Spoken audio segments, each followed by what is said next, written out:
Hello mga kabukits! Kumusta po kayo? Sa video po na to, pag-usapan po natin ang health benefits ng pepino. Samahan niyo po akong isa-isahin natin. Nakakatulong na panatilihing hydrated ang ating katawan.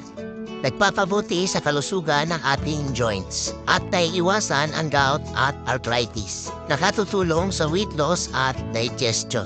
Nakakapagkontrol sa pagtaas ng blood pressure. Pinapanatiling malusog ang ating balat. Nakakabuti para sa ngipin at bilagid. Nagpapalabas ng sobrang tubig sa katawan. Nakakatulong panatilihing healthy at shiny ang ating buhok. Nakatutulong labanan ang cancer. Nakakapagpalakas ng immune system. Nakakapagpabuti ng kalusugan ng ating buto at naiiwasan po ang osteoporosis. Nakakapagpababa ng blood sugar at nakakatulong protektahan ng ating mata. Palakpakan po natin si Pipino, napakadami po pala ng kanyang health benefits. Isang trivia lamang po mga kabukits, ang pipino po ay hindi gulay. Ito po ay uri ng prutas.